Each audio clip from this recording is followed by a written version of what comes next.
Hi, everyone. Welcome. I wish I could say I could see your faces, but I can't. This is our third direct address panel in our Resisting Shakespeare series. We'll talk a little bit about it, but it's called, the name of it is hashtag Love, Hate, Othello. It's a little bit of a reunion between me and most of the cast of our production of Othello from 2016. My name is Eric Ting. My pronouns are he, him, and I am the artistic director of Cal Shakes, California Shakespeare Theater, which is located on unceded Ohlone territory. I'm sitting actually in a basement. It's a white room, and behind me there is a black and white illustrated image framed in a black frame, and a bed with a black and white cover, and sort of red and brown and gold striped chair over my left shoulder. We actually took the show on the road, and it performed in a number of sort of non-traditional venues to audiences of about 100 in the round. If you know 10,000 Things, their model, it was modeled after that. And the little bit of clip of video that you're going to see is video taken from our performance at the Islamic Cultural Center of Northern California, in their sort of central space. It's a really beautiful clip. We'll just share some of it with you all right now. Her father loved me, oft invited me, still questioned me the story of my life from year to year, the battles, sieges, fortunes I had passed. I ran it through. You're seeing the intersection of patriarchy and sexism and white supremacy all coming together, where they're having this conversation about, well, you know, like women are never capable of doing such things, and Iago's wife is like, well, of course they are. But I think it is their husbands' faults if wives do fall. So they slack their duties and pour our treasures into foreign lands, or else break out in peevish jealousies, throwing restraint upon us. Or say they strike us, or scant our former having in despite.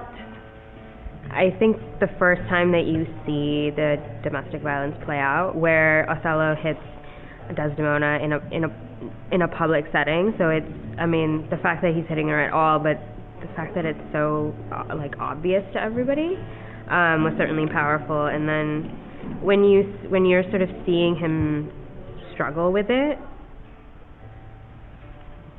I cry you mercy then. I took you for that cunning whore. I feel like Shakespeare has been glorified to be, these universal feelings of jealousy and revenge, but actually, what about the notion of white supremacy? Iago represents that. He cannot bear the fact that a white woman is going to be with a black man. I have not revisited this since I was in high school, but I remember writing a paper in which I couldn't understand what motivated him, and then seeing the play, everything just made perfect sense.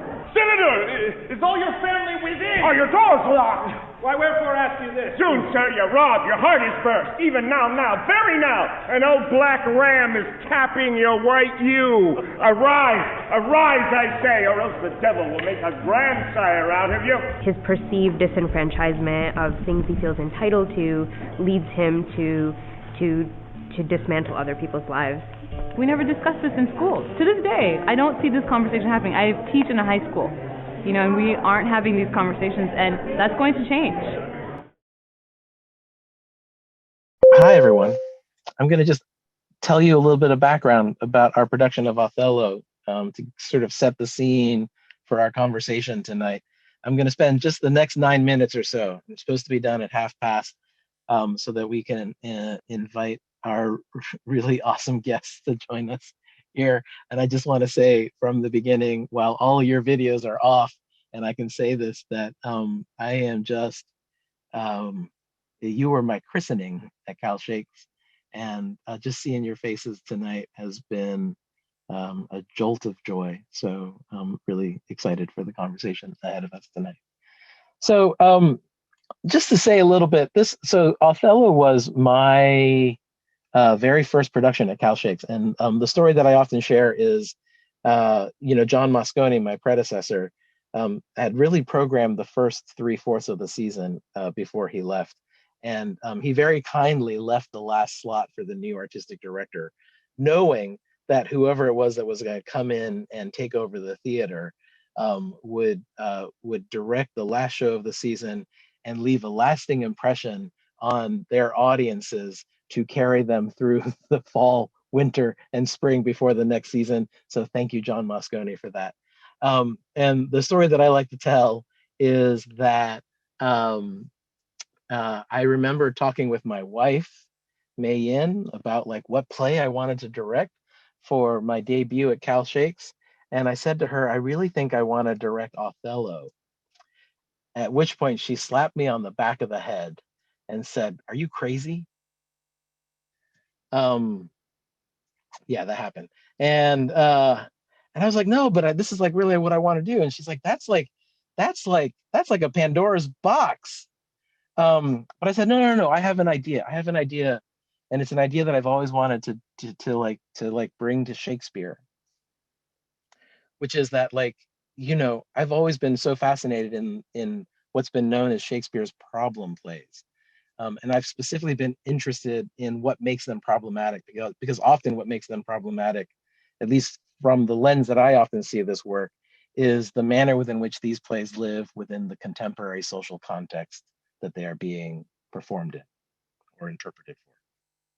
And I was so interested in living in that kind of state of resistance with his work. Like, how could we do these plays that I have and had and continue to have such immense love for? How could we do these plays in a way that also permitted us to acknowledge what was dated, inappropriate, challenging, racist, misogynistic, xenophobic about these works, because they were written 400 plus years ago. So I had this idea, and the idea was to do a production of Othello and to gather like the kinds of extraordinary casts that Cal Shakes can gather around these plays. And to present it stripped bare of all of the spectacle that we normally associate with theater, so that we could just listen to the words. And then to give it a kind of, to put that beautiful thing in a vessel that was inspired by Brecht. And what I mean by that, and when I talk about Brecht, and some of you perhaps saw our production of Good Person of Szechuan last, like what seems like a lifetime ago. But I've always been a huge fan of Brecht, and I've always been a huge fan of Brecht's theater.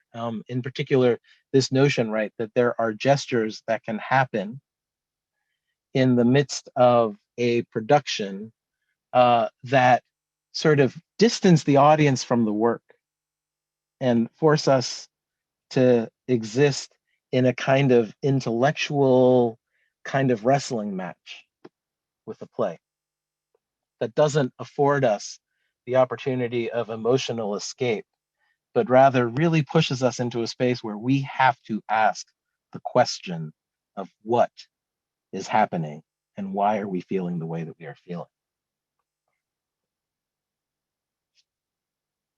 So that was like the production that I wanted to tell. And I wanted to tell this production because after, these many years of a Black man in our White House, what was becoming clear in the sort of lead up to the election, our last presidential election. Y'all remember that? That was 4 years ago. That was the landscape into which we were delivering this production. I remember thinking in the days and weeks immediately following Obama's election, like all those times that I heard people say that we were now in a post-racial America, all those times that I heard people say that this was it. This was the turning point. This was the milestone. There was no going back. And then seeing at the same time that I heard that, how that very thing was a reflection of the lie of that idea.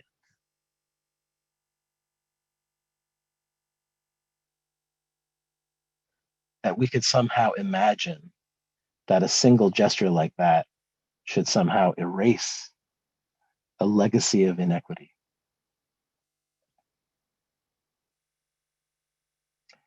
And that's what I said to my wife after she slapped me on the back of the head. I said, I want to tell this story because this is a story about the insidiousness of race. Because this is a story about not just how hatred shows up in white people, but actually how hatred shows up in the man at the center of the play.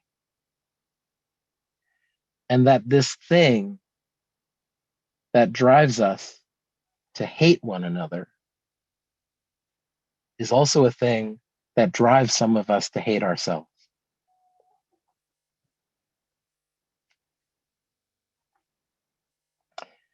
And that's the story that I wanted to tell. And we framed it in a production that was 2 parts. And the first part focused on xenophobia and the othering of this man. And the second part focused on misogyny.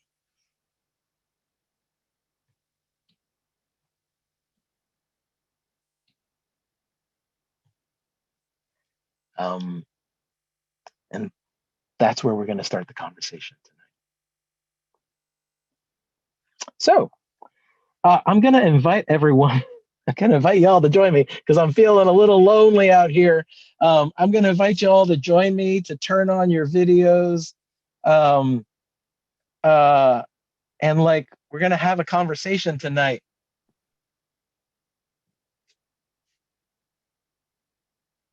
Oh man, I love you. I'm here. No, I know you're here. I know you're here. Where'd Aldo go? Where's Aldo? Is he still in the Where's car? Aldo? I don't know. Is he there? Aldo's going to show up late, just like Othello shows up late in the play. So we're gonna do a little game here at the very beginning of our conversation. I've asked the company to introduce themselves to y'all. Name, pronouns, the character/characters that you played, where you are right now as you're zooming into this conversation, a brief visual description. Keep it very brief because this can take a lot of time otherwise. So super brief visual description of what's on your screen, what's in your picture. And then what we thought we'd do, you might have seen the title of this is #LoveHateOthello.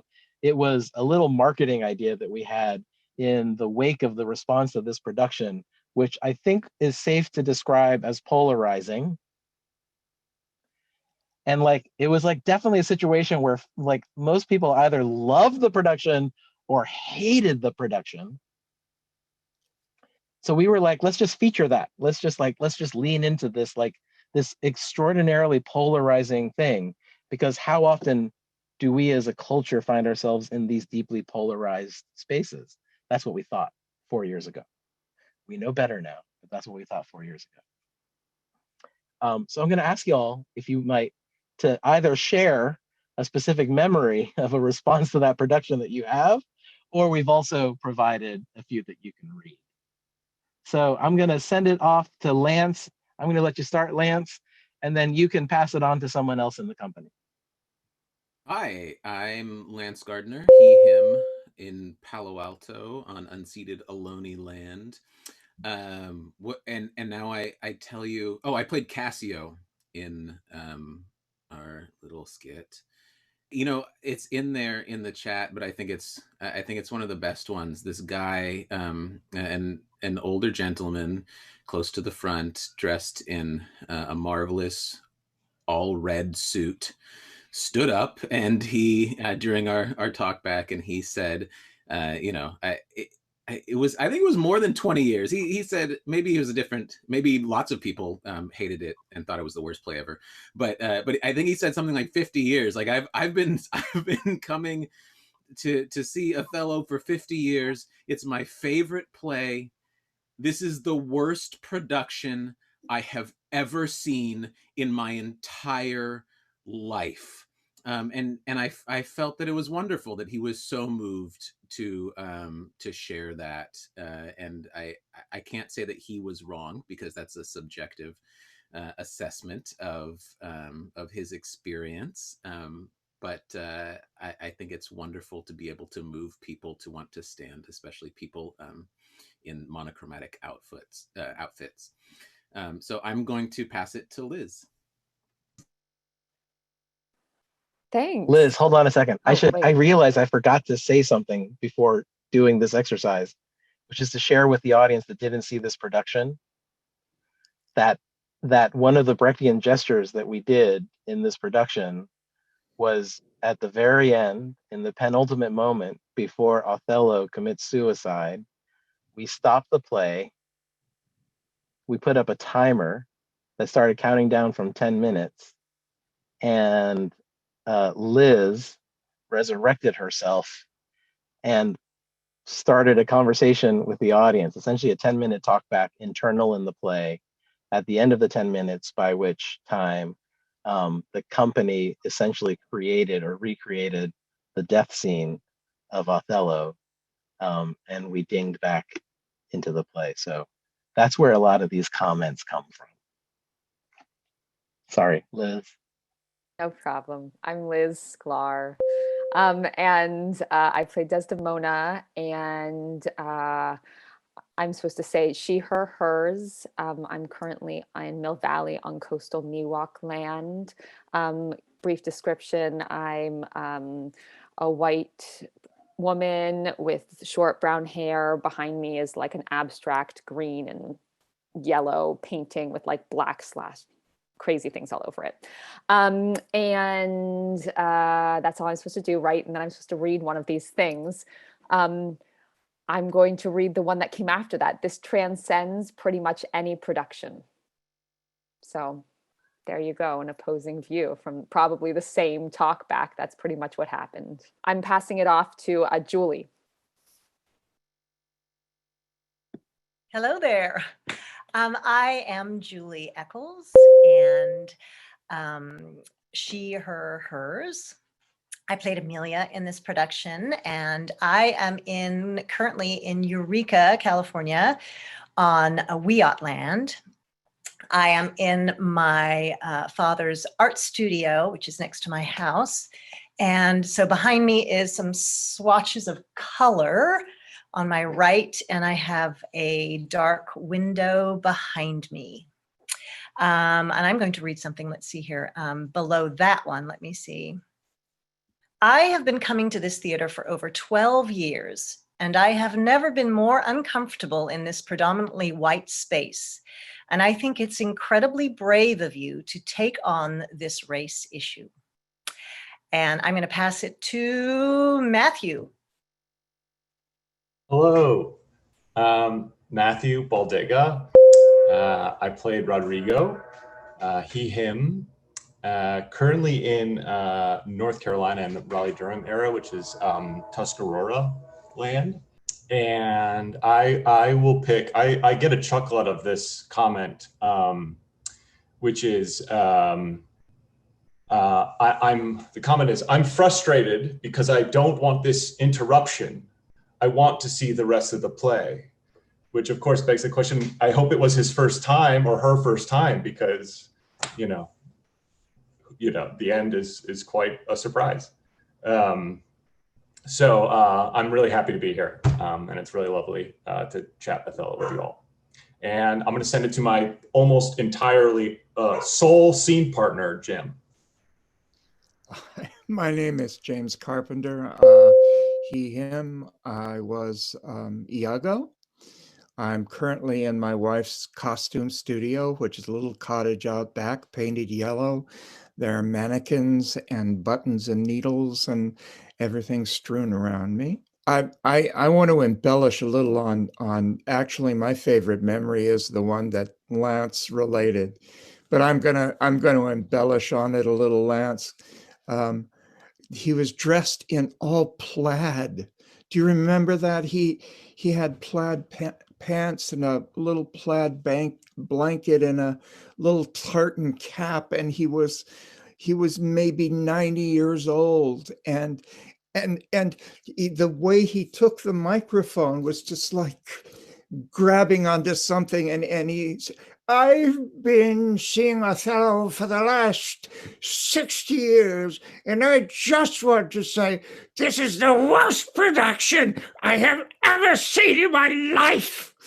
And he just kind of spit it out into the microphone and then handed it back. But it was like he had exorcised some demon in saying that. That was my favorite. That was my favorite one. Aldo, you want to take it now? Yeah, I'd be happy to take it now that I am at home. I am on Chichenyo Ohlone land, and honored to be so. I am in a small broom closet in my house with a green screen so that it looks like I'm in my office. But that's where the broom is, and everything else is over there. So that's where that is. And there was one night that Storm went up the stairs, and as soon as we said that we were doing a talk back, there was a man who snatched the microphone out of his hand, and he started pacing with the microphone. And he said, yeah, the acting is fine. And you're all wonderful. But I have to say, you have destroyed this play. And he was apoplectic with rage. He was furious. I thought we were going to have to call 911 for him. And he just kept saying that every time that he wanted to lose himself in the play, there would be this interruption and this damn bell. And so I thought, and up until somewhere around in those talkbacks, I wasn't sure how this was working. And then I realized, yeah, that is exactly what Ting had all in mind the entire time, not to let anybody get lost in the play, but to be pulled out and say, this is us, and this is us, and this is us, and don't pretend and escape, but this is us. So.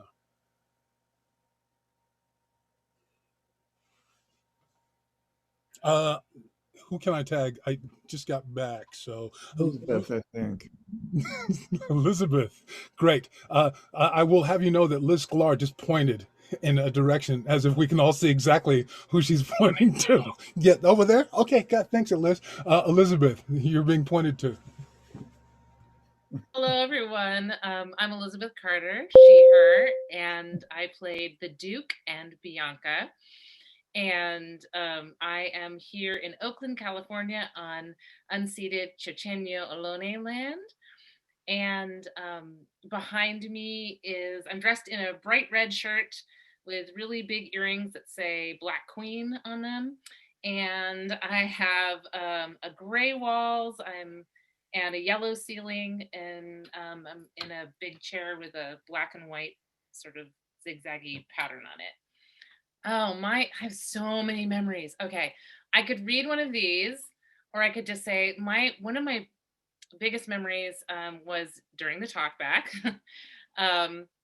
which we can talk about later as being very freeing, that there was a man who was so upset because Lance had told, so what they don't know is there was a bunch of jokes in the show, and they were very othering jokes. And Lance told a joke about a police officer kicking someone down the stairs. And this man was visibly agitated, and he got up in the middle of the talk back and said, I can't believe you told that joke. I can't believe you told this man, this young man sitting right next to me is a police officer, and how dare you tell that joke about him, and how dare you not respect him. And the police officer was like, the young man who was just sort of sitting there going, I really didn't want all this attention, but it was really powerful that this older man who was connected to this younger man was so agitated that he was so offended on behalf of him, was so triggered. And that's what I think has really stuck in my mind, is that no matter what the reaction was important, that people were reacting in some way, that they were engaging, that they could not leave it, that they had to find themselves and position themselves within it. So that's what I wanted to share. Can I elaborate a little bit on that? Because I think that was a really important moment. There was somebody else in those were white people. Well, no. So let me revise that. The elderly gentleman was a white man. The younger police officer was a mixed race person. I don't presume what his race was. Another white person in the audience then stood up and said, Black Lives Matter. And they started shouting back and forth. And I thought there was going to be a physical altercation between white people about blackness, which seems to be the way things are going these days. And so the show ended, and I went into the audience to talk to these people. The elderly man stepped out. He left. He stormed out. And I talked to the police officer. His mom buys him tickets every year for his birthday to come to Cal Shakes, and it was his birthday, or it was his birthday gift. I don't know. And he didn't want any of that. And I thought it was such an interesting example of people taking up a fight on behalf of all these people, taking up fights on behalf of other people without including the people who they're fighting about. White people fighting about Black people. Like, it's like a microcosm of the American story where all these people are making decisions for others who aren't involved in the discussion. And it made me sad to witness that, and to know that the police officer wasn't the one who was upset and didn't want to be part of that conversation.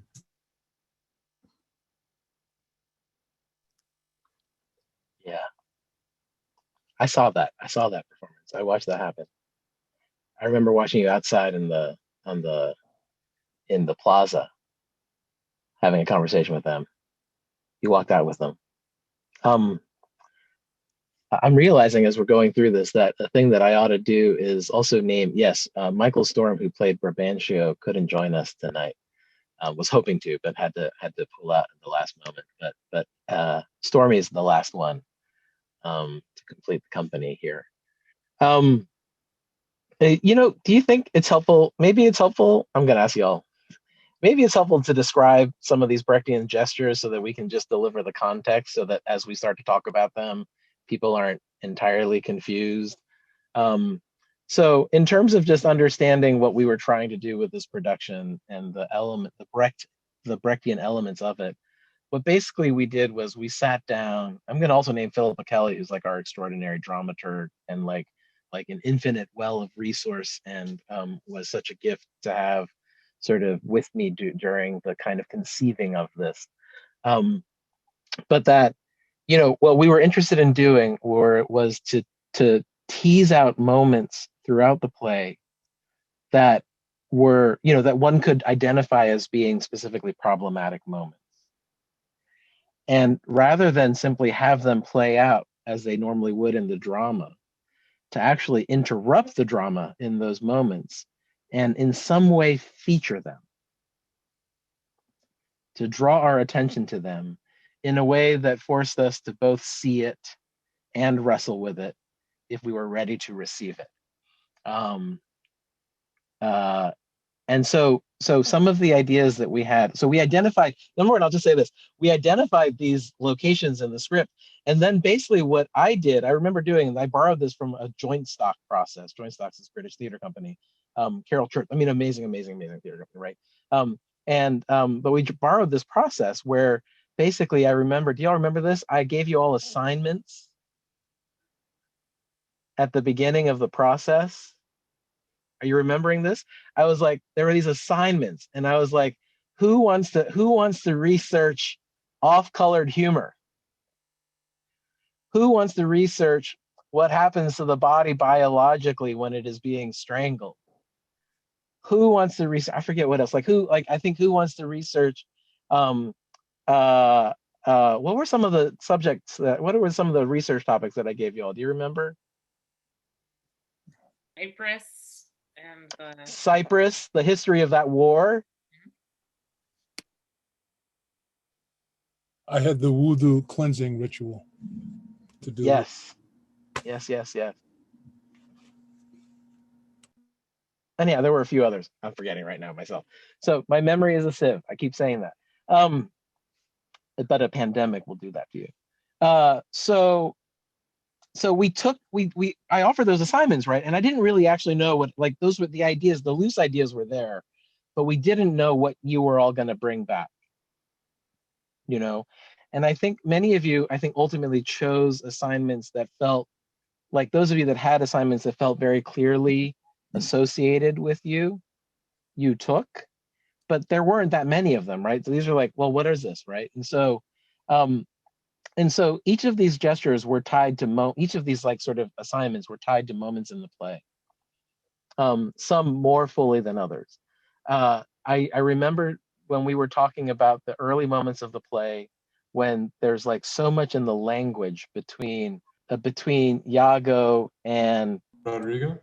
But like the two of you sort of like in your description of Othello, embedded in the language is kind of all of this incredibly charged, xenophobic, racist language. But to contemporary ears, it's also poetry. And what we wanted to do was we wanted to say, hey, so like, how do we hear the power of language to hurt and harm in a play that we listen to as poetry? And so we had the idea to begin the production with a pre-show stand-up comedy act. And Lance, I think, for instance, in this case, researched all of these jokes. And I believe every night was a little different. Like, you had a little notebook with you, and like. Yeah, I do want to clarify. So you said that you gave us assignments, which you did, and that is true. But regarding the pre-show, you did come up to me before the final dress rehearsal. No, not the final dress rehearsal. The last rehearsal in the space, about 10 or 15 minutes before we started, and asked me to do 10 minutes of stand-up comedy, which is something I had never done in my life, which I then quickly threw together, and it fell upon an unsuspecting audience. I mean, every night it fell upon an unsuspecting audience in a very miserable way. And an unsuspecting cast, to be fair. So. Okay, yeah, actually, thanks for naming that. Like, thanks for naming that, Lance. Actually, I've been thinking a little bit about like how to use this space to offer a genuine apology to you all, because I actually have an apology to offer to you all, just about like, it's a thing, we're dealing with this right now, but like it is true, right? It is true. I think if I seem to have suggested that I knew what the hell I was doing with these research projects at the beginning of the process, I did not, right? Like, I think that for me at the time as a director, I was like, no, go from like an instinctual place, like bring pieces to the table and see how those pieces fit together. And if you're patient and you wait long enough, the ways they fit together will present themselves to you in sometimes unexpected ways. I think there were other things that we didn't know about too. Can I jump in real quick and say that it was actually on opening night. We were gathered in the green room, and on opening night, Eric said, "I know why we're doing the jokes now." He's like, now I know why we're doing the jokes. And, well, actually, no. Go ahead. No, I think that's probably true, Aldo, but I think that's because it changed from what I thought it was. Okay. Yeah. I don't want to say that I had no idea why I was asking Lance to research off color. I don't mean to imply that. I'm actually affirming what you said, that you were taking a risk and thinking this is the right direction to go, even though you didn't fully understand exactly why yet.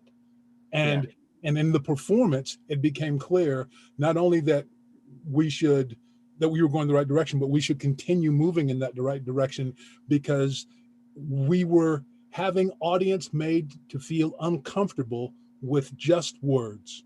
Lance was up there just saying words, and people were squirming, and people were uncomfortable. And he's joking about Bill Cosby and the national anthem and all sorts of That was a funny joke. No, absolutely. And that's why we were all cowering together before the show. The cast members would be standing next to each other for strength. No, we were wandering through the audience. Yeah, but the further on we got, the more in the midst of it.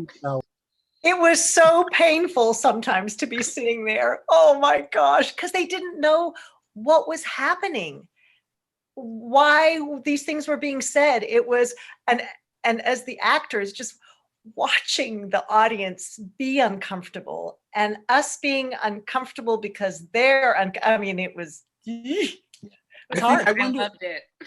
Eric, do you want to share why your journey mentally about where what those jokes did and where you started out and what you landed on? Because I also developed thoughts about them down the line. I'd love to hear them actually, Lance.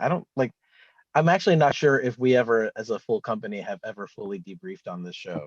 It was an invitation that I wanted to do, and I don't think we ever got around to it. Well, I mean, for me, it became about a few things. One was just the discomfort period, and then the discomfort around race and the discomfort around misogyny, and then also for me, I guess this falls within the misogyny vein, but as a Black man, the idea that Othello is some kind of hero, that people view this play and they're like, oh, this poor guy is duped, and even when they're speaking about it from a point of race, they're like, oh, this poor Black man was, manipulated by this white guy, but he, spoiler alert, he murders his wife.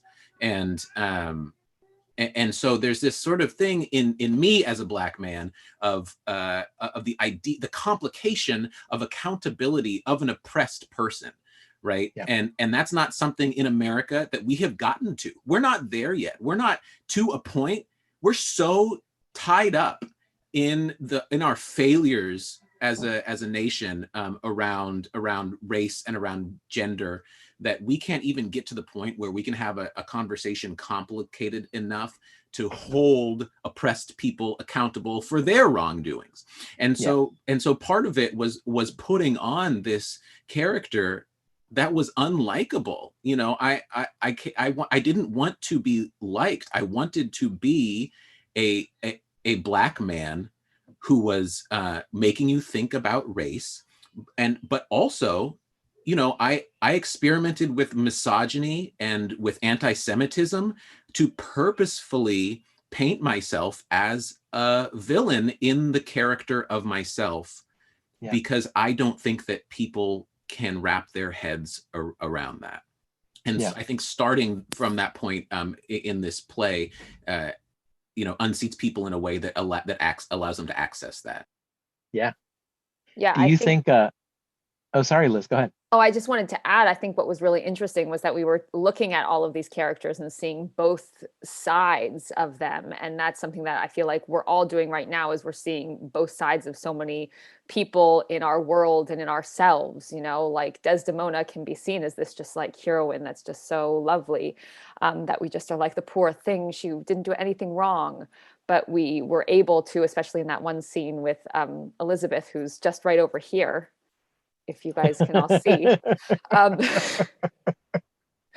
but like that we were able to find that moment where like we expect this person to be good all the time, and then all of a sudden she's cruel. We had a moment where I was asking her to find, what was I looking for? Cassio? You were looking for Cassio.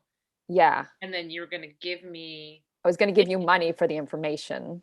Yes. And it was basically originally the clown, right? Yeah. It was supposed to be a extraneous character, and Eric made Bianca, who is a prostitute, who is in love with Cassio, a sex worker who is in love with Cassio. That was like one of my best casting choices ever. Like making that doubling.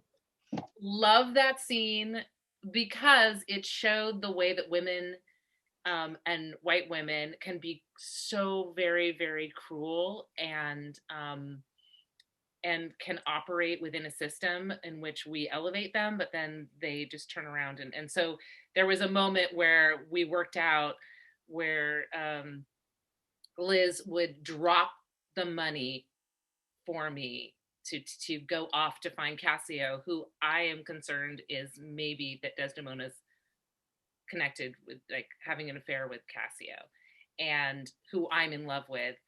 And the way that we each used our whatever power we had access to in that moment was really powerful. And when we performed it at the women's prison, the women's federal prison, FCI Dublin. I had the most profound experience of being seen in that space for the women who knew Bianca's story.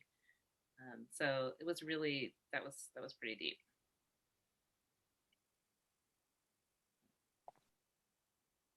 Sorry, Liz, let me take that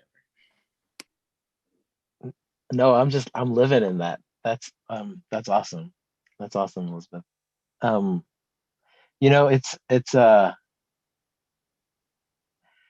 your point, right, about being seen. It's one of the choices of the production, as I mentioned earlier, was to sort of strip it of spectacle and to like strip it of anything that felt like intentionally identifying with maybe a couple very intentional, specific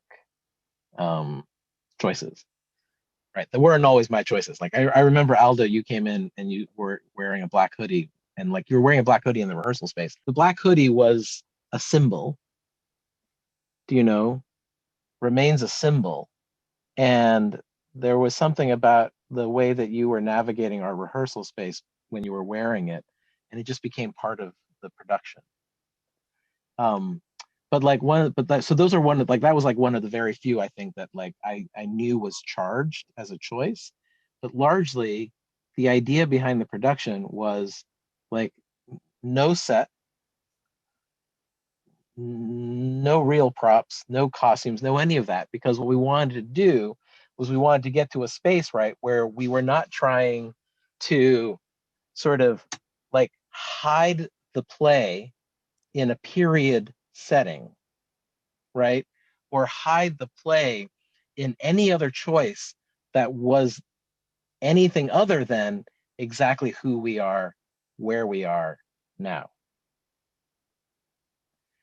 And so we actually set it up where there was like a square on the stage, and there was one chair for each actor in the company, a total of 8 chairs, 2 on each side. And it was set up kind of like, a boxing ring, or however, because there's like these beautiful duets throughout the play. But those duets, right, which are often performed as just simply 2 people on stage, were always performed to witnesses. And those witnesses were the rest of you sitting in those chairs, and then eventually the audience. And I think one of you was talking about this earlier, about how like what happened in that moment was it allowed, you were talking about this, Elizabeth, right?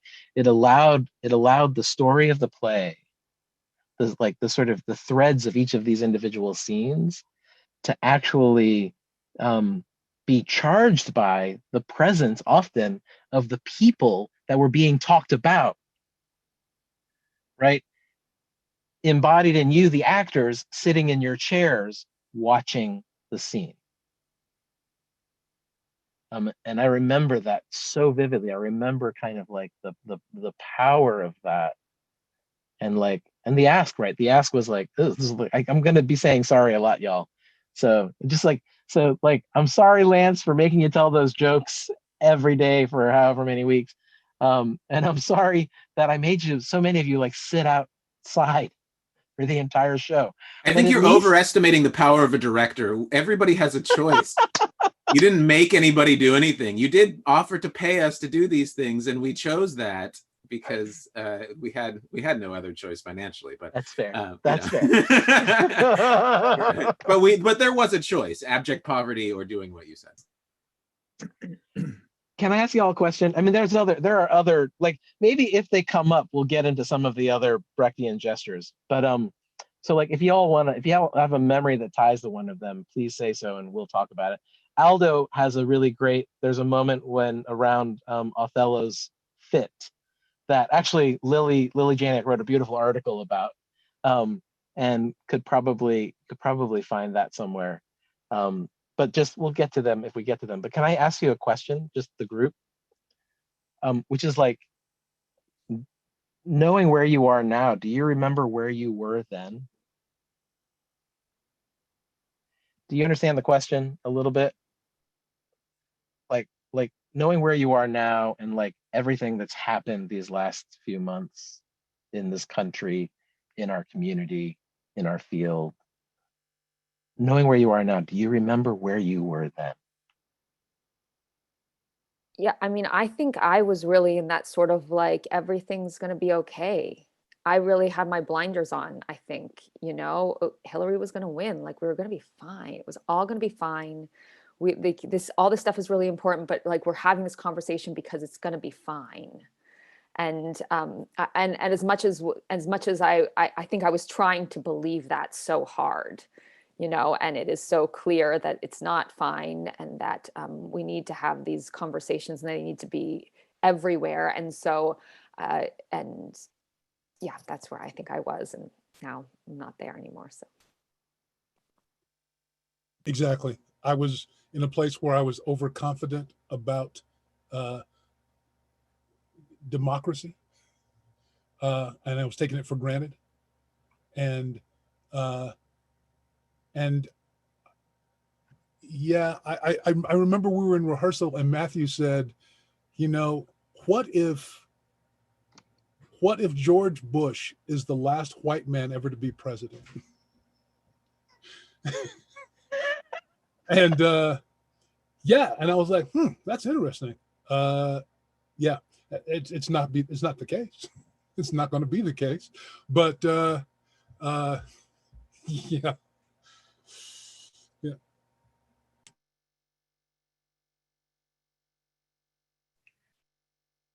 I don't think I felt good about the world back then. I think that like I was saying about the complications of the conversation, I felt back then like I do now, that the conversations are not complicated enough, and we're too busy arguing over black and white or male and female to really dig in, right? Like in places that are more homogenous, countries that are more homogenous racially, they're not having, they're not mired in those conversations, and so they are they're able to do things, for better or worse. They're able to be more effective because they're not infighting in that way, even if that's effective for ill.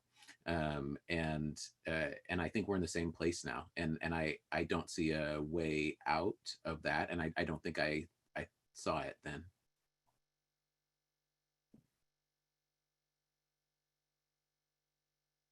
I think I feel the same in some ways as Liz did. I felt a hope. And I think now I feel that we are so much more polarized. I mean, We're stretching so further and further apart that we can't hear each other. And that's really hard to me, is that we are not listening, and that we refuse to listen to somebody who wants to say something different than we do. And that is heartbreaking. So that's kind of how I feel.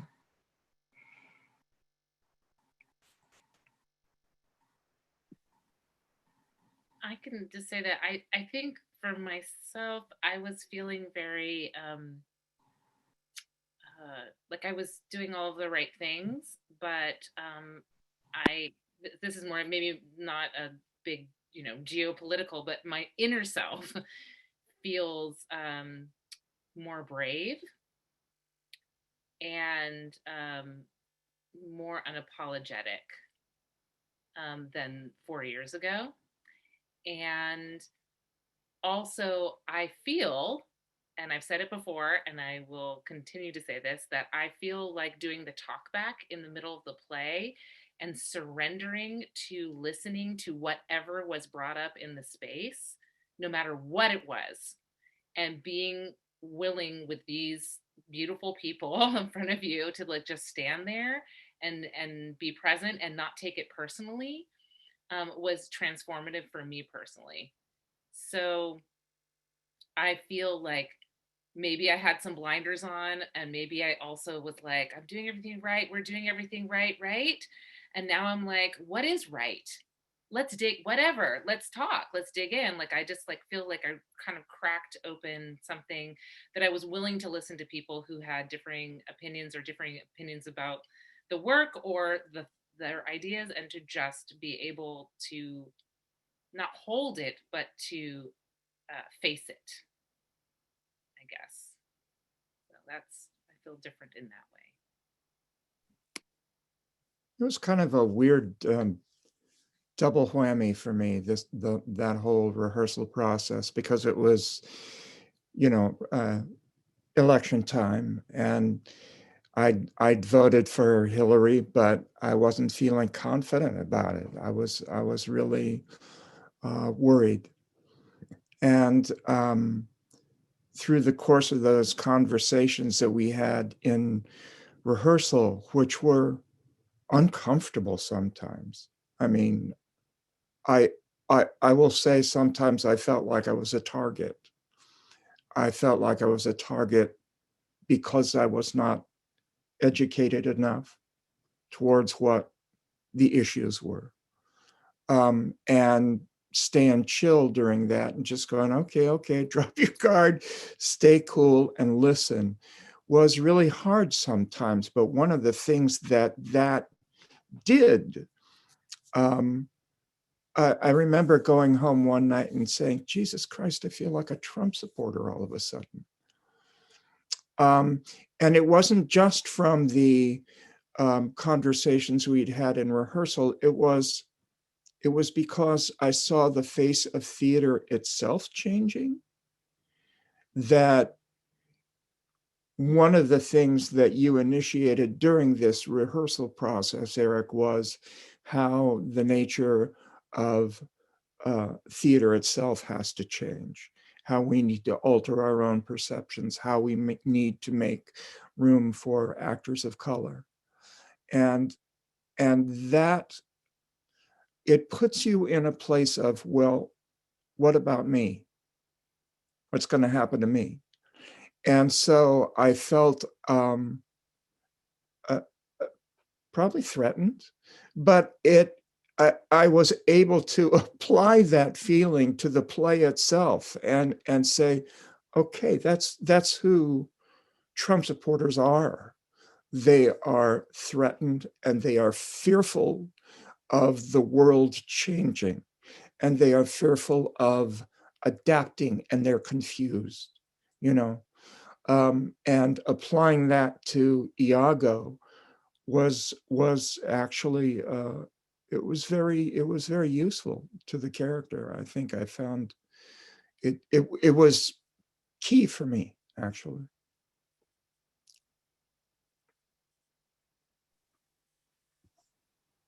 Jim, thank you. Yeah.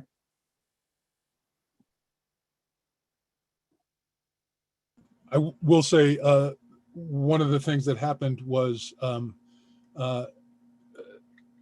my boy Jim is a man who is he's thrifty.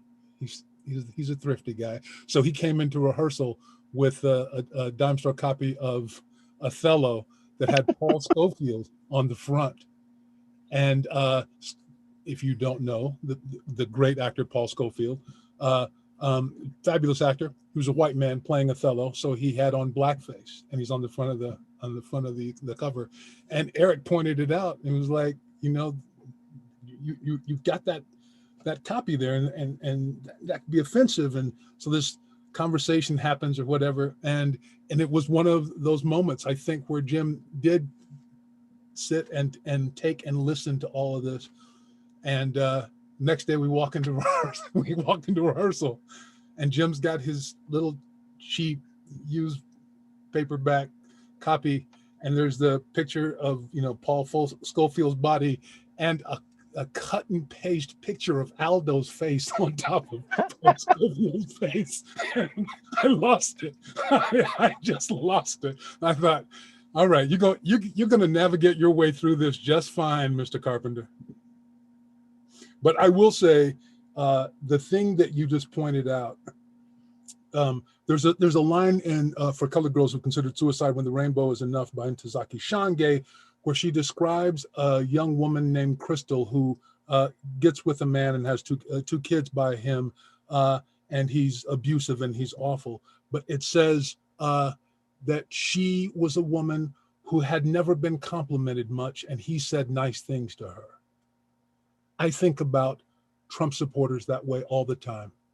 That there is a segment of our society that has been looked down upon because they're not college educated and they're not rich, and they've been told that they are temporarily embarrassed millionaires, but they'll be millionaires someday, so just keep voting for the millionaires.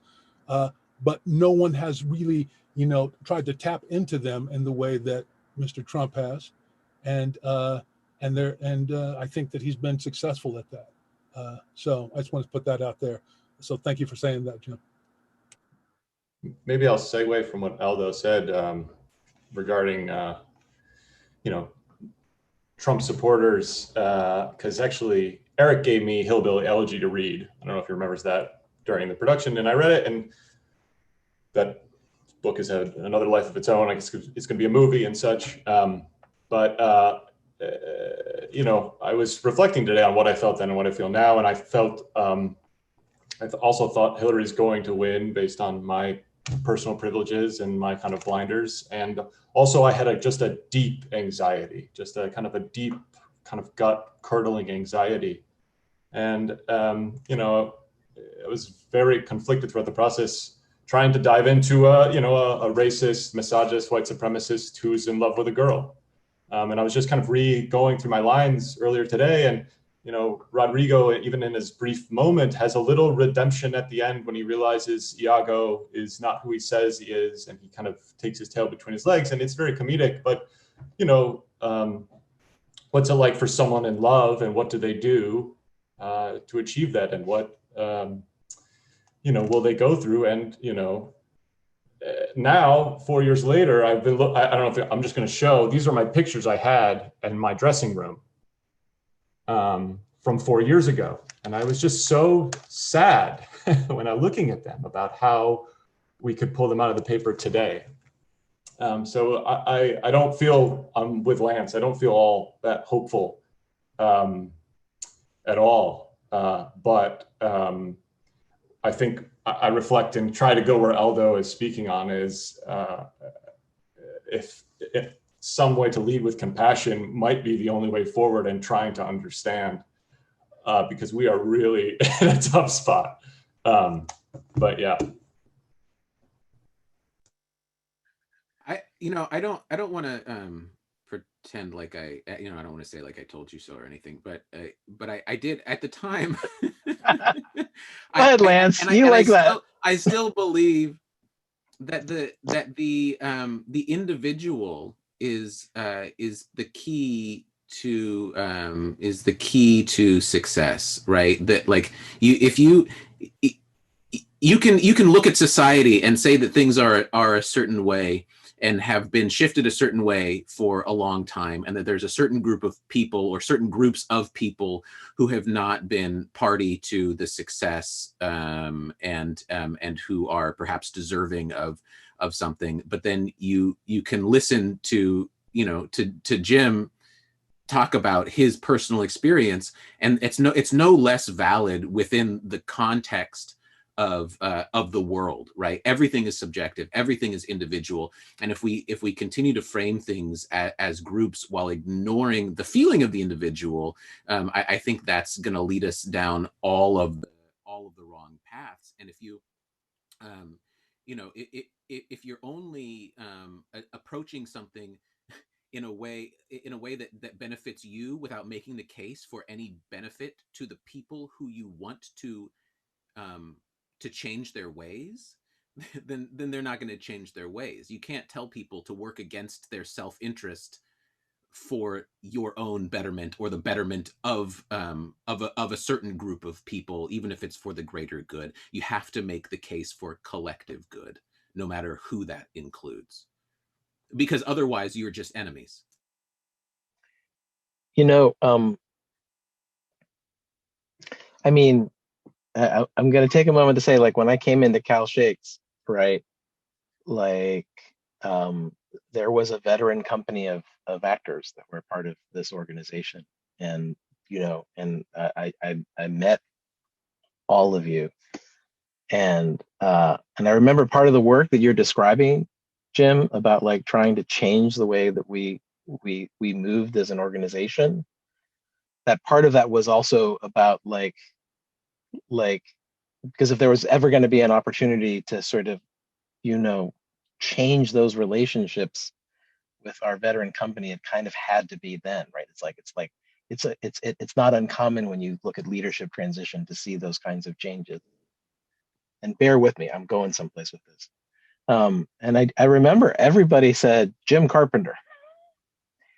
Like, you can't do a play without Jim Carpenter. That's what everybody said. It's like everybody, like all the board members, all the patrons I met, everyone was like, and I was like, yeah, okay, great. And so like, I'm like, yeah, I mean, who was I to disagree?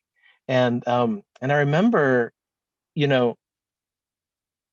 I cast you as Iago, and it's easy to say that I cast you as Iago because you're Jim Carpenter. But I actually want to be really specific here. I don't want to take away from that. So that's why I wanted to just take a moment to celebrate you. But like, I want to also say that I cast you as Iago because I wanted Iago to be an older man. Yeah. And the kind of resistance to change that comes with that. Like, the older I get, the more resistant to change I get, right?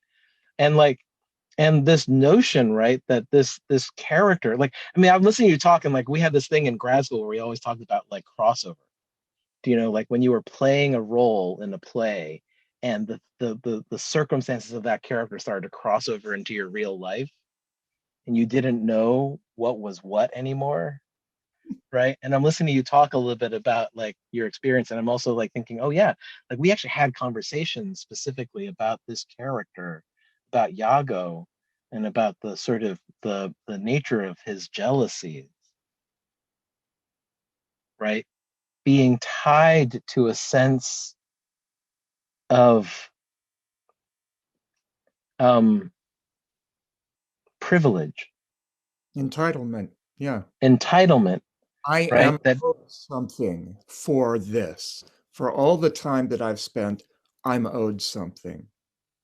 yeah. Yeah. Yeah.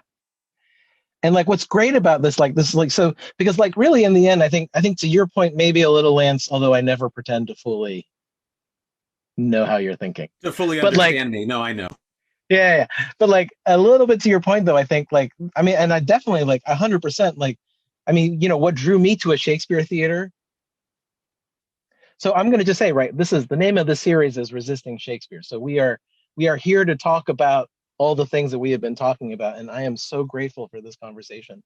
But we're also here to talk about like sort of Shakespeare's role, like the place of Shakespeare in this conversation. And I don't necessarily mean the playwright or the plays. I mean the idea. And what drew me here was this idea, this opportunity, right, to actually linger in these plays. And why I chose Othello was to linger in these plays and to look at the way that we connect and the way that we are torn apart. But through this text, which I believe, because of its poetry and because of its sort of lasting kind of presence, affords those of us willing to go there a degree of complexity that captures something that I believe now more than I've ever believed, which is we're all victims.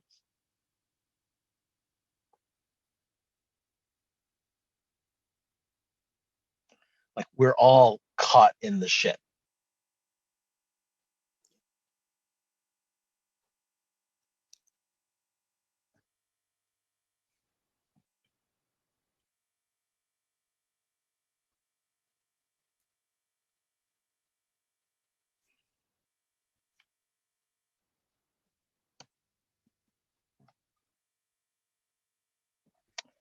One of the things I've been talking about, so this is there've been lots of conversations around monuments, right? Around like Confederate monuments and all this, blah, blah, blah, right? And I definitely think, like, I was like writing some notes today about prepping for this conversation. I was like, one of the kinds of monuments that I think about a lot, like as an artistic director of a Shakespeare theater, is cultural monuments.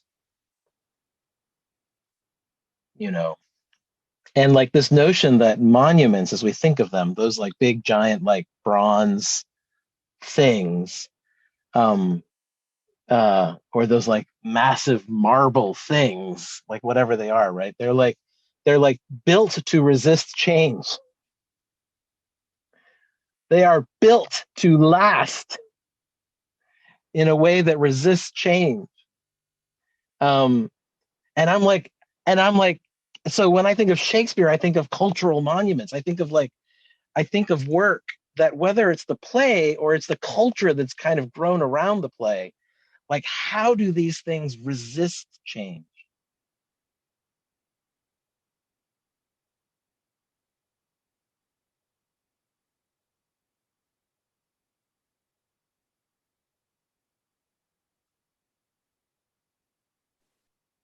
I'm not sure that's a question, but I'm going to stop now. Liz, you unmuted. I unmuted myself because I had an urge to say something.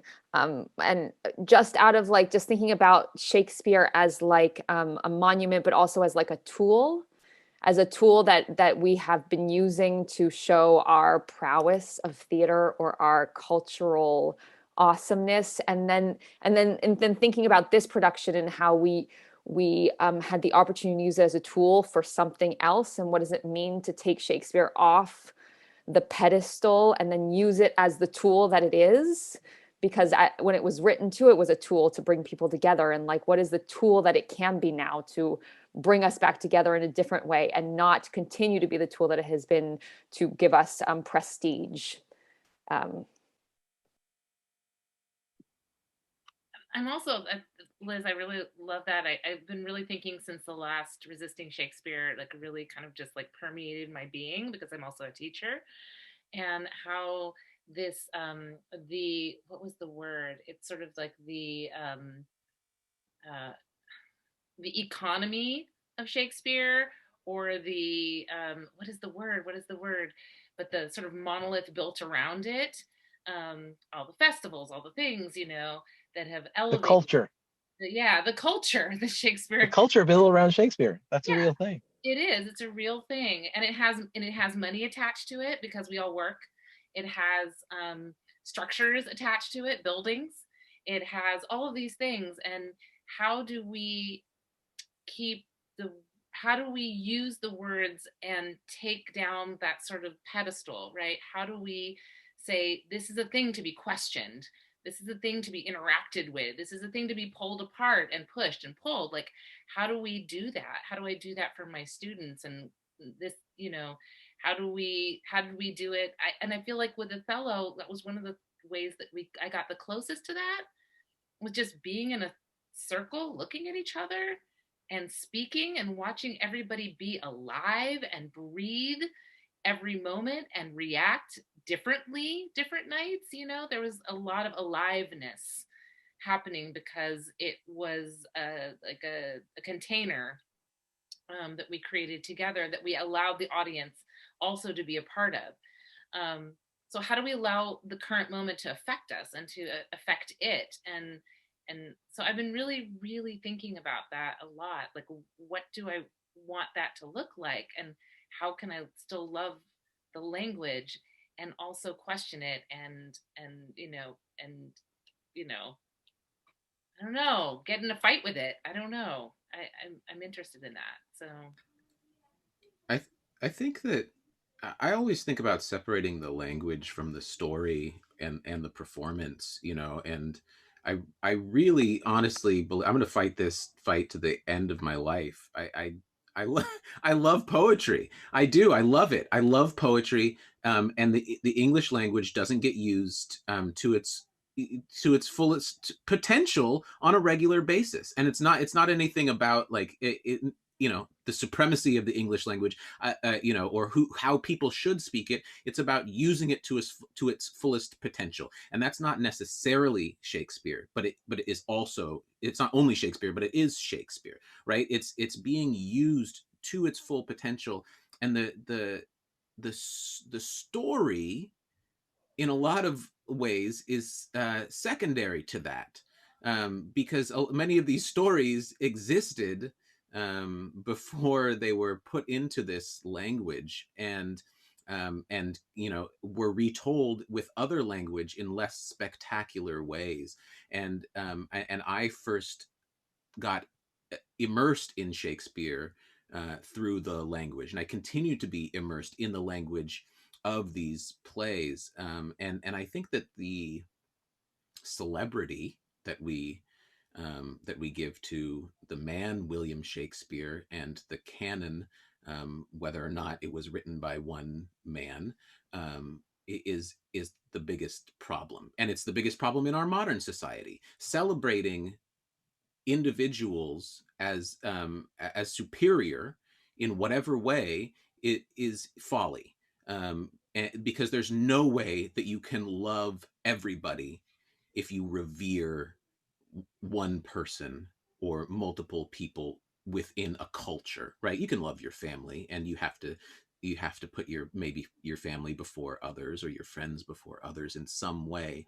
But the idea of celebrity over like language and poetry, I think is where we've gone wrong. Not me, but you.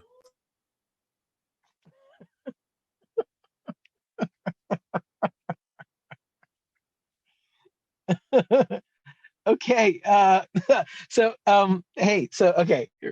Really quickly, just to say, we've mentioned a couple of the Brechtian gestures that were so kind of off-putting to some of our audience. Tossing in a couple others. One was, I think, Julie, you who researched what happens biologically to the body during strangulation. One of the production choices was during the murder of Desdemona, that you stepped out to a microphone and delivered that description for the length of the act. Yes, I did.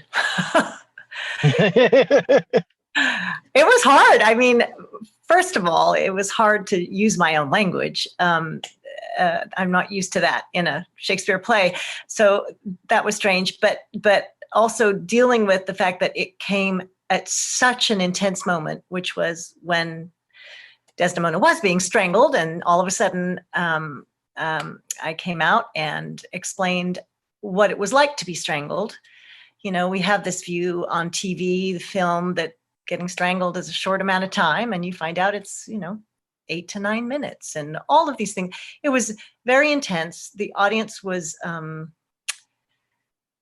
not ready to hear that, maybe what was being said in that moment. And I think it was very controversial. I would say it was one of the more controversial moments, because it was, that is such a sacred scene, that scene, I think. And to play with it in that way, to take us out of that scene, to see a very realistic view of what something would be like, was not always appreciated, and was also shocking. So it was a fascinating experience to be a part of and also to do. So yeah, it was very intense. I'm sorry, but I just realized that I have phone notes from when I was writing jokes. I didn't erase my notes, so there used to be a segment on this podcast called Comedy Bang Bang where Harris Whittles, rest in peace, would read the notes from his phone about jokes, and they called it Harris's Foam Corner because somebody thought he said foam once. So would you like to hear some just quick notes from my jokes? Matthew says no, so I won't do it. Okay. I'm gonna say yes, Lance. I'm gonna also say, just to the folks watching, we are about to shift to our little homage to our 10-minute talkback in this production, and begin to open this space here to any of you that would like to join us on the screen and ask a question of these extraordinary people. What I will challenge you to do, those of you that are asking questions, is like, we always have a joke in the theater. I hope I don't offend anybody, but like, we always talk about actor talkbacks and how, there's always like that handful of questions that you always get at actor talkbacks, like, how did you remember all the lines? Like, was it cold when you were standing out there? Those kinds of questions. I want to challenge y'all, please, to meet us where we are with your questions, to join us in wrestling with where we are, and where these plays and these works live in that, perhaps, but also just where we are. And while y'all are thinking about that, I mean, why not, Lance? Take it away. I got in so much trouble for one joke that you told. Eric, just before Lance does that, I just wanted to follow up with what Julie was saying about the discomfort of the audience, and someone was just talking about seeing it at the Islamic Cultural Center and how uncomfortable audience was being so close and seeing that act. And then comes the death of George Floyd, and they thought this was long, and 8 minutes and 46 seconds is what I mean. Yeah, the audience would have left, but 8 minutes and 46 seconds. What was the hunger that was called in there? The hunger for air. There was a line about that there's another battle at towards the end when there's an oxygen hunger or something, when the body realizes it's about to be starved, and then it goes into one more fierce battle. I can't remember what that line is. Yeah. I thought about that when I was watching that clip, and then when Chauvin is still on his neck, and you can't really see his whole body, but under the car, you see a line of liquid come down across the pavement, and I thought, that's his urine. He's dead. So that once that final release happens, yeah, it would have been much more gruesome had it been even longer, and it was still a visceral reaction that everyone had at that moment. And now I think we need some comedy, Lance.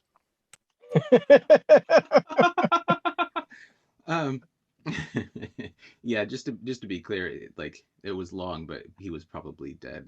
He was dead before they got up. So yeah, so these are not jokes, but I took these notes. Let's see, this is from September 7th, 2016 at 10:28 a.m. You came to Othello and you thought you'd only have to see one black guy. Since black guys can be pretty scary, we need to diversify the curtain speech. I'm your warm-up Negro. And then And I said, here's the thinking behind it. Fundraising speeches given by a woman, a Black woman, a gay man. They found that the more guilt you felt, I was pretending like they had done research. They found that the more guilty you felt, the more you gave. So we decided to start the guilting at the top and let it cook through the play. What is this? Diversity and Inclusion Initiative consists of spending old white money on overworking a young Black man. I'm not sure that's an original idea. And then, have you met Eric Ting, the new artistic director? I've learned a lot working with him. For example, he's originally from West Virginia. See, I didn't realize that if white folks kept inbreeding for long enough, they start spitting out Chinese babies. I don't think I did that one in public. There's an end to it that I won't actually read the end of. Well, now it's been forever memorialized on a video, Lance. Yeah. Thank you. Excuse me, I'm not going to be signing my release form on this video. Okay. Thank you. Liz, I know you unmuted, but do you mind if we start inviting a couple folks up? We just have a couple hands, I think. Is that all right? I see Valerie. It's over. Look, and I'm just saying, Valerie's got this awesome quaff, and I think I just wanted to celebrate that, Valerie. Hi, Eric. Hi. Please join us. What'd you like to talk about? Hi everyone. I'm Valerie. I'm on the board of Cal Shakes, and we've recently been having some of this discussion as a board. Eric, we just had a meeting a few days ago, and you made a comment which wasn't elaborated on about whether a Shakespeare theatre can be truly anti-racist. And so the board has been continuing that discussion, and it has been intense. And I just wanted to pick up on what, who was it? I think Liz mentioned about Shakespeare being used, weaponized. And I had made the comment to the board about Shakespeare being used as a tool of white supremacy. And I was thinking, yes, so Shakespeare is a weapon, just like Mozart and Beethoven and, Dickens and Jane Austen. All of these icons of Western culture are held up, and there's nothing really wrong with Shakespeare or the plays. It's how they have been utilized to put Western culture on a pedestal, just like with Jesus, right? Becomes white Jesus. And that's just as Shakespeare has been weaponized for white supremacy, we can also weaponize Shakespeare to counter that. And that's basically what you were doing in this play, and it got a lot of pushback because of that. But I think we need to continue, and I think maybe audiences now are more ready for that after all that's been going on than they were 4 years ago.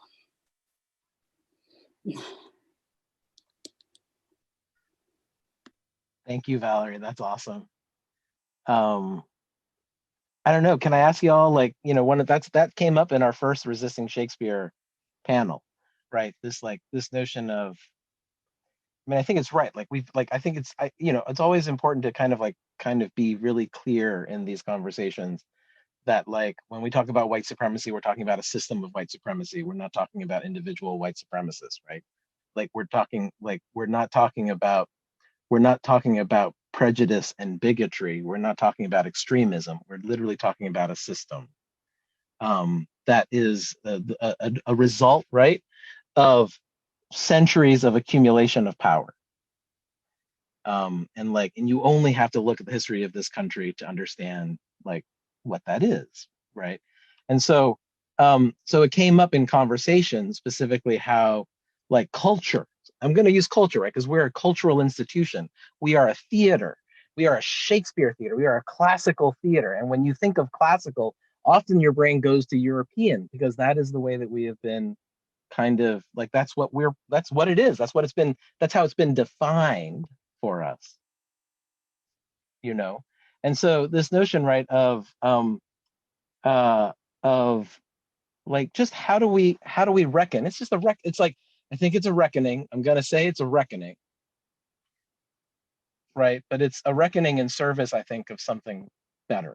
It's in service of It's in service of finding ourselves in that collective place that you're talking about, Lance. It's in service of actually healing the divide, even though people will say we are widening the divide by talking about it in this way. I offer that we're not. I offer that this is in fact a struggle to bring us back together again. But like this notion, right, of Shakespeare as a tool for that, it's like as with all things, right? Culture has been used in so many different ways. And this idea that's come up that that I think we're wrestling with, right? Like I'm certainly wrestling with, which is the kind of legacy of Shakespeare as a tool in the colonization of the world. How Shakespeare is often has been a tool for, at least has been participant in, and again, not the playwright, not the plays, the thing, in cultural erasure. Like that was a thing that my friend Maddie brought up in our first Resisting Shakespeare panel, was the way within which Shakespeare was often that was the thing that was taught in those schools where they sent native children to be essentially reprogrammed. And it's just and to your point, Lance, and to all of our points, I think how to love a thing, but not pretend all this other stuff isn't part of that. How to love a thing and not ignore this other reality.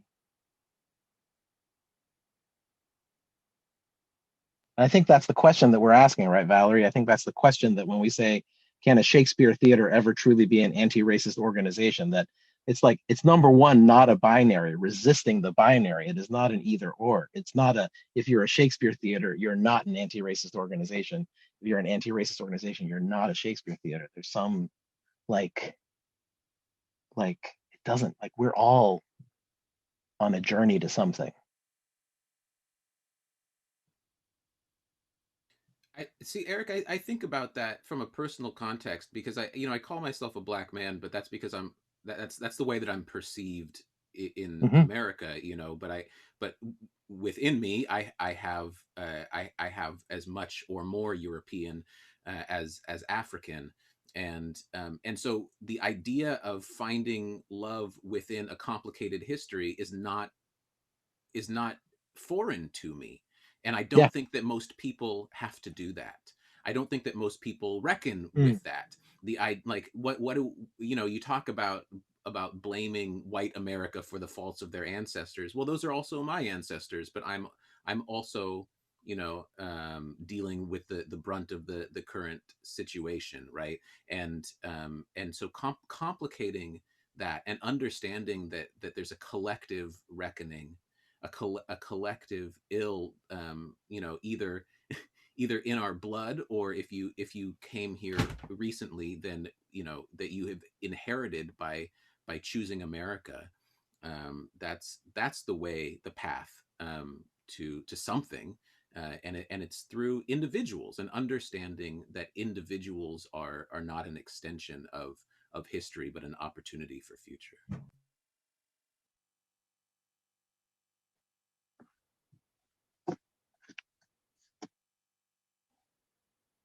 Hey, Shelley. Sorry, I should have welcomed you when you popped on, but I'm looking at my iPad up here and my screen's down here, and I can only see 9 on an iPad. Those of you that do this from an iPad, you know this. What's up?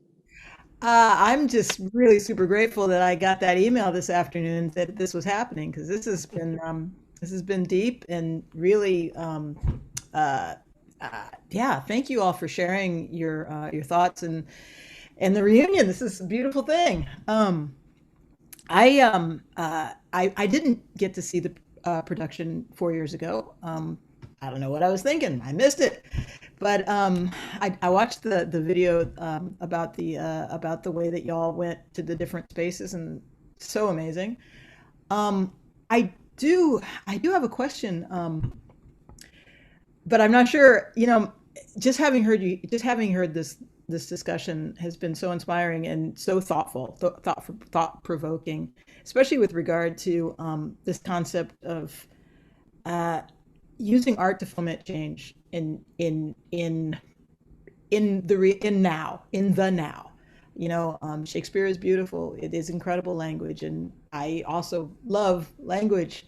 Um, and the fact, as you're describing the way the production went, the way that the audience was not allowed to sit back and just, you know, sit back and drift away in the entertainment, I think is so brilliant and so important, because everything that you're talking about and everything that you brought to life through your production was necessary for people to be actually, how do I put this, uh, sort of for people to interrogate themselves, and just the fact that there were so many people that you mentioned. It's funny because when you were talking about earlier, when you were talking about when the you all were talking about the memorable talkbacks, you all mentioned people who were upset.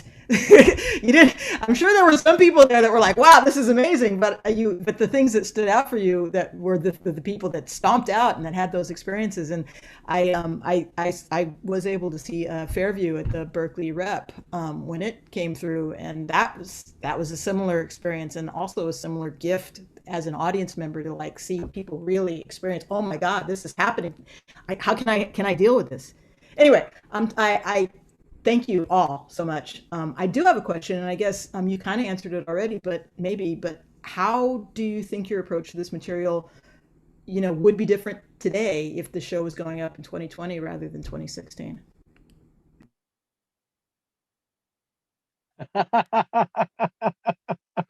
Good question. I don't know if I would change my attack on that character. I think that man is still there. He's still out there among us, and uh, that felt like a very real, a true way to inhabit that character and not play him as a psychopath, but as somebody who felt like they'd been cheated of what was due them. And that, you know, playing a villain is you're just playing a cardboard cutout. You're playing a result. You're not playing who that person is inside. And that choice felt very true and very right to me. And especially because I am older, um, that keen edge of, wait, am I getting cut out of the action now? Am I being diminished after all the time of service I've put in? I think that's for me, it's every bit as relevant. I wouldn't change it.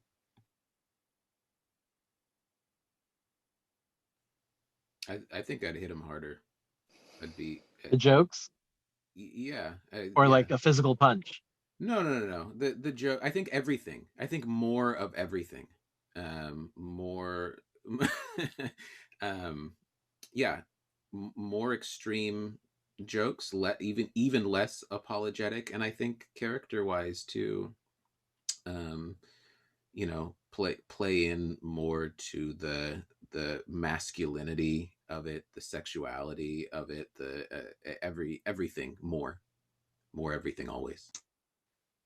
Lance, I would have been really, really interested in exploring that dynamic with you of somebody who is the replacement, even more, and um, seeing all those levels that we both know are going on being splayed open a little more. You know, younger man taking over an older man's position and all that. I think I would have loved. I'd love to have tried some of that more visible. Yeah, I mean, I think because that was the literal conversation in the real world, right? Where I did every show that season, and you and others who had been at Cal Shakes for a long time certainly were not being used in the ways that you had been before, and felt like you were being pushed out, and I know I felt like I was being drawn in, if not pushed in, and I think to explore that publicly is would be fascinating. But I left the game, so it's all yours now, man.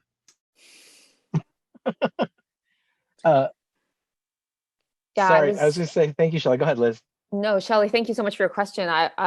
I find that a really, really fascinating question to think about, because my first response is like, oh God, I would be scared, especially because I was the person who sort of led the talk back, like, oh, what are we going to get? And I think in some ways, and then I was thinking more about like my character, and in some ways it was really useful for me to have blinders on at the time, and Desdemona have blinders on, and that all of that.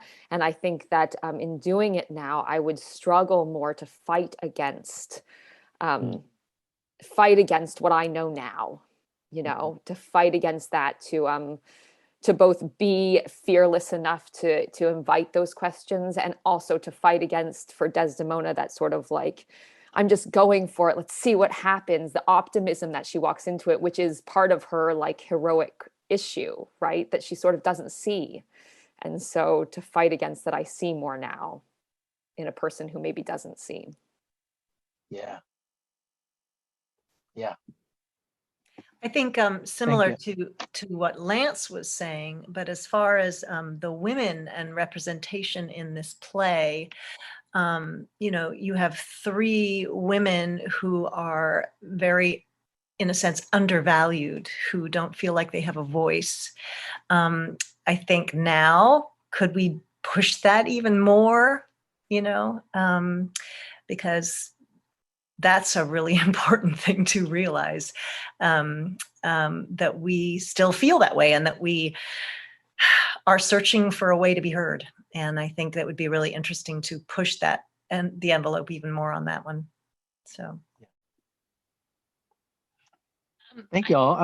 Oh, sorry. You want to go? Okay. No, you all can go. I just want to take a moment and just time check us. It's like, we got about 6 minutes left before we said we would end this. I think I've got 2 more people that I want to try and invite and capture. Are you all good with that? I'm complete with what I don't need to say what I was going to say. Are you sure? Okay. If that's okay, Elizabeth, do not let me take that away from you. Okay. All right. Isabella, I understand you just want to share your melodious voice with us. Yeah, sorry guys. I had a dentist thing today, so my mouth is all gross and I don't really want to share that with you. This was actually my treat for doing that, so it was pretty cool. I'm really enjoying this conversation. I remember watching this production 3 different times. I'm a Cal Shakes conservatory student, so I got to go see it with my family, with my camper days, and then my school had a let's do a field trip to go see some Shakespeare. And all 3 productions, I viewed it completely differently each time I saw it. The first time with my family, I remember you guys said, Lance said something about an anti-Semitic joke, and I remember like turning to my family and going, oh, this is this kind of play, because we are of Jewish descent. And so I was like, oh my God, this is going to be so out there. They're not going to hold any punches. This is phenomenal.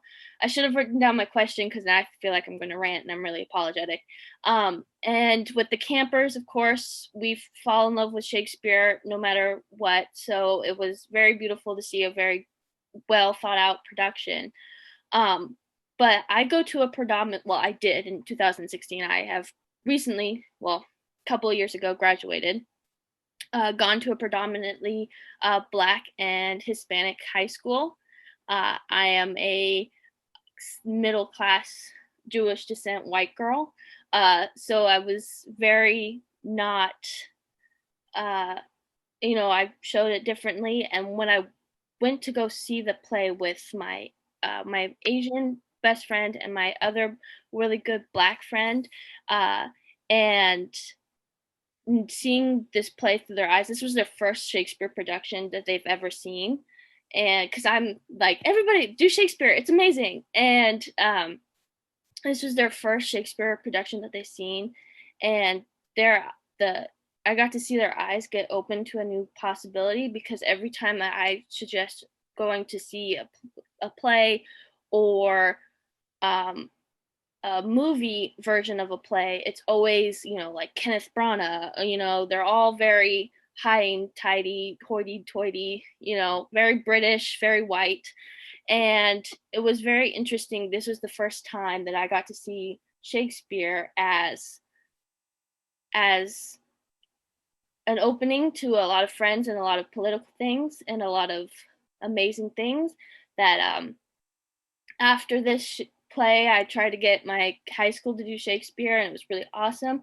I forgot my question, and I'm sorry, I'm really nervous. And I thought it was just really interesting to see, because you did talk about can Shakespeare be anti-racist, and to see my friends who were so like not wanting to do Shakespeare because of the fact that it was always white, and it was always like they had a speech impediment, and they didn't want to be in that community because of that. I thought it was very brave of you guys to allow people to see it as sorry, I just started ranting. My question is, was there anything like that for you in your time as Shakespeare actors, where it was like very eye-opening and things? I know that was very, sorry. That is a brilliant question to take us out on. So, friends? I saw a production of Midsummer Night's Dream with Tyrese Allen playing Oberon and Michael Cerveris playing Puck. And the set was this huge, about the size of the Bruns, space of sand. And that was it. And above the set was a whole, emergency fire extinguisher things that would come out, little sprinklers that come on if there's a fire. And every now and then it would just pop on and off. And that's all they used. And it was so fierce. And the longer the lovers they would walk into the sand with their 3-piece suits and their shoes and stuff. And you're like, what are you doing with those clothes? And then more clothing off till they were running around in boxer shorts and Speedos and fighting each other. And then by the last scene, everyone was in black tie and tux and evening gowns on this sand, and it just ripped up away all these other entrapments that made me think this is going to be different. And when Tyrese Allen played Oberon, this powerful black Oberon with black leather pants, a black trench coat, and nothing else, he was just so powerful. I was like, I want to be that brother. I want to be that guy. So that worked for me. It's one thing that this did. It made me look at myself and my own gifts, the privileges that I have, and it made me realize that, yeah, we do need to open the doors. We do need to open the doors. I do need to step aside. I do need to make room. And that is something that the germination of that was in that room, Eric. And it has, I've started a reading group that has since grown. And I'd never been in a position where I was in a place where I could enact change on other than a one-to-one and personal basis, and I started this play reading group with Aldo, and we said, we got to do this. We got to do this right. We've got to open it up, and we've got to balance it and be inclusive. And I think we actually made some steps in that direction, but it was getting ourselves to hear that thing, to hear all that. Through the process of developing this group, I've really had to listen. And especially in this time of the universe when everybody is so challenged, everybody has new things on their plate. To just sit and listen to what does this person need, what does that person need, has been it's been a real journey for me. So I have to thank you for that, as painful as it was sometimes. Thank you. Yeah.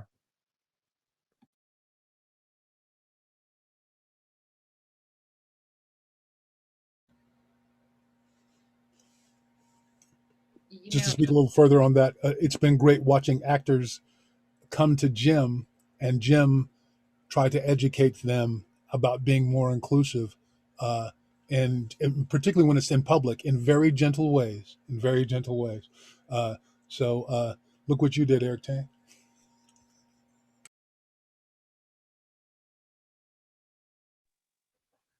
Elizabeth, I gotta bring us to a close. So, but if you wanna, yeah, I don't. I was just gonna say I met Jim when I first started professionally acting, which was a long time ago, at Cal Shakes. Richard II, I think, was a dream production. And the funny thing is that play, I think, opened up the language to me in a particular way that I just suddenly heard things I'd never heard before, and out of Jim's mouth. But I never saw myself beyond a certain place in the production at that time. And since subsequent years have passed and the world has started to shift, where we see that opening up and people, either muscling themselves in or people making space and pulling people forward. And so I feel like now I see the things that I always dreamt, I'm starting to see the things that I dreamt of. But I can't say that there was a moment that made me say that. I just knew I had to do it. And it was these wonderful, kind, like, sort of, I guess in my head I call first generation, but I know it's not, Cal Shakes folks that like made the space and gave me all the information that I needed to come back and say, now, as the world shifts, this is what I see, and I want more of that. I want to see the things that I envisioned in my head.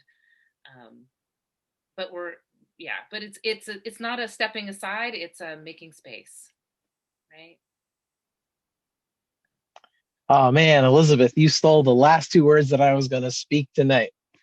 That's amazing, though. I mean, listen, okay, everyone, we're at the end of our time. I don't know that I knew what we were going to get ourselves into when we all gathered here this evening, and it's been so much more than I thought it could be. I just want to thank all of you on the screen for your generosity, your truth, your artistry, and just, your humanity.